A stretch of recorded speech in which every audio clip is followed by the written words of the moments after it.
You've seen AI absolutely everywhere, haven't you? I mean, it's optimizing industries, personalizing your digital services. It's making things faster, smarter. Stuff that felt like science fiction just, a few years ago. There's this undeniable buzz around it. And yeah, for good reason, the advancements are really, truly impressive. Almost magical sometimes. But hold on a moment. Okay, let's maybe unpack this a bit.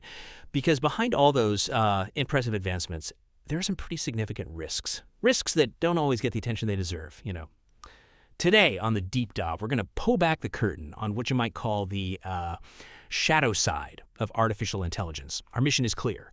We're diving deep into 3 key, often hilly threats. We're talking inherent biases, AI-generated lies, or hallucinations, and these hyper-realistic deepfakes.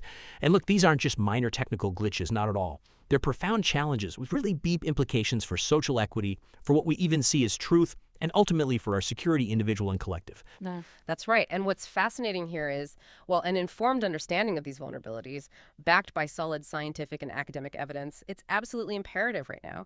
Because AI isn't some niche tech anymore, is it? It's increasingly baked into critical decision-making. Think healthcare, justice, finance. You've got foundational reports like from NIST, the National Institute of Standards and Technology. They highlight that biases go way beyond just flawed data. And Nature magazine, they've classified AI hallucinations as significant distortions, not just quirky errors. Then there's the Department of Homeland Security, DHS. They've detailed how deepfakes pose a very real threat to our identities, even our democratic processes. So this deep dive, it really pushes back against what the Stanford AI 100 report calls techno-solutionism. Yeah. That optimistic but often wrong belief that AI can just solve all our social problems without us really stopping to consider its inherent limits or, crucially, its potential to create entirely new problems. Okay, so let's dive straight into that first hidden threat then. Biases in AI. For me, this is one of the most insidious dangers because it can so subtly, almost invisibly perpetuate and, amplify existing social inequalities. We might not even notice it happening. It truly is insidious. And what's crucial to understand, I think, is that these biases don't just come from flawed or incomplete data. That's a common misconception, right? As that NIST report points out, they also stem from human factors. Think about, the subjective interpretations made during the AI's design, its training, and, really importantly, systemic factors. These are the institutional practices already out there in the real world that discriminate against certain groups. AI can sort of accidentally inherit these prejudices, and then it hardwires them, often at massive scale, right into its code. The critical insight here is, you can't just code out bias. It's not that simple. It means fundamentally rethinking how human values, how societal structures are embedded, often unconsciously, into every single layer of AI development. It's a much more complex job than just fixing a data set. Wow. And we've seen this play out in some really impactful ways, haven't we? I'm thinking about the medical field, for example. You have AI algorithms, when they're biased, leading to seriously wrong clinical decisions, which just makes existing healthcare inequalities worse. Studies have specifically shown some concerning racial disparities in diagnoses, where an AI might say underdiagnose or misdiagnose conditions in certain racial groups. That leads to poorer health outcomes, plain and simple. Or think about hiring. We all heard about the infamous Amazon case, right? An AI built to streamline recruitment actually ended up penalizing resumes from women. Because it learned from past data. Exactly. Data from a male-dominated industry. Yeah. And these biases, they reach even further, don't they? Discrimination and access to credit, education, things that shape people's entire lives. Absolutely. And these algorithmic errors, they don't just harm individuals. They can deeply, deeply erode public trust. Reports from the RAND Corporation have really highlighted this. When people feel like AI systems are unfair or discriminatory, their faith in the tech just plummets. And faith in the institutions using that tech goes down too, which, raises an important question. We know AI offers efficiency, speed, but some might argue maybe these biases are just like a necessary trade-off. What's the counter to that? Can we really build these systems to be fair and transparent from the get-go without losing all that utility? That's a powerful question. It really gets to the heart of responsible AI development. Exactly. And the solution, as suggested by NIST and others, it involves a sophisticated socio-technical approach. That means bringing together not just the tech people, but truly multidisciplinary experts. We're talking ethicists, social scientists, community representatives, right from the very beginning, the design phase. It also means public workshops, strong risk management frameworks, basically scrutinizing these systems for bias at every single stage, development, deployment, the whole life cycle. It's about understanding that technology isn't neutral, right? It reflects the values and, yeah, the biases of its creators and the society it lives in. That's why human oversight, diverse perspectives, they're absolutely non-negotiable. Okay. Building on that, on how trust gets eroded by unfair systems, let's shift gears a bit. From biases that kind of subtly warp reality to something more direct, when AI just confidently makes stuff up. So what does this all mean for the information we consume when AI starts, generating falsehoods? Right, this brings us to AI hallucinations.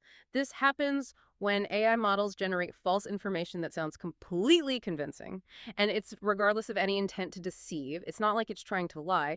Think of it like a very articulate person confidently telling you something completely untrue, but they genuinely believe it's fact just because of how their brain processed the information. A study in humanities and social sciences communications actually breaks these lies down into different types. You've got input conflict. The AI misunderstands the prompt, like ask for a red apple, it hallucinates a reading app. Then there's context conflict, it misapplies information, maybe describing modern fashion in a medieval setting, something like that. And factual conflict, where it just invents facts, confidently states, that cows can fly or something equally absurd. These generally stem from limitations in their training data or process, things like overfitting to noisy data. Imagine a student who memorizes a textbook perfectly, errors and all, but can't apply the knowledge. They learned the noise, not the signal. Or just an inability to filter out biases that are already embedded in those huge data sets they learn from. And these aren't just like funny academic examples. They have genuinely shocking real-world consequences. I remember vividly that 2023 AI-generated image of an explosion at the Pentagon, total fabrication, but it looked so real. And it caused immediate drops in the stock market. That's not just a technical error, is it? That's a direct, almost instant threat. Economic stability, public perception, gone in a flash. Precisely. And studies in misinformation review position these hallucinations right at the frontier of disinformation. They act as technical errors, essentially, but they spread falsehoods at scale with incredible speed. And the impact isn't just financial markets or politics. Think about education, too. Over-reliance on AI without really strong critical oversight, it can seriously erode critical thinking skills in students. We're already seeing research linking these hallucinations to plagiarism, to spreading algorithmic biases in academic work.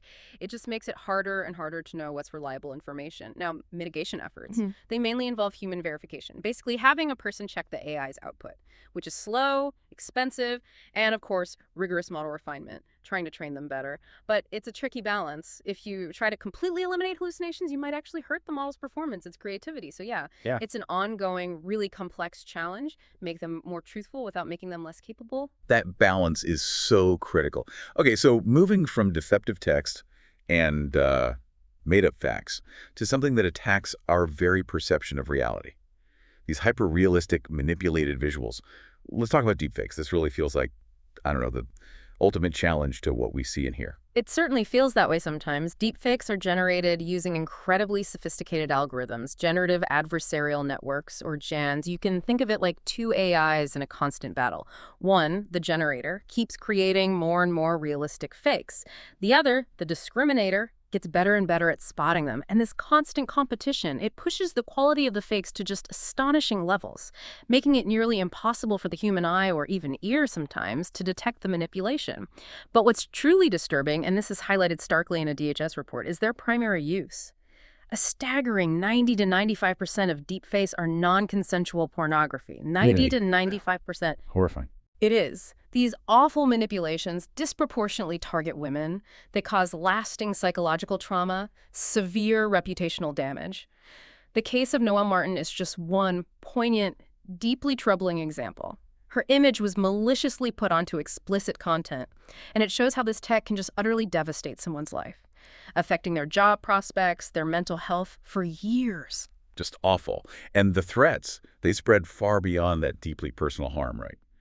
We're already seeing deepfakes used in sophisticated business fraud, like fake audio of a CEO being used to trick employees into transferring millions of dollars. It's happened. Yeah. And on a larger scale, serious risks to national security through highly convincing electoral disinformation trying to sway voters, or even creating fake evidence for legal trials. Yeah. The societal impact is just profound. Brookings Institution warned about this, the severe erosion of trust in truth itself.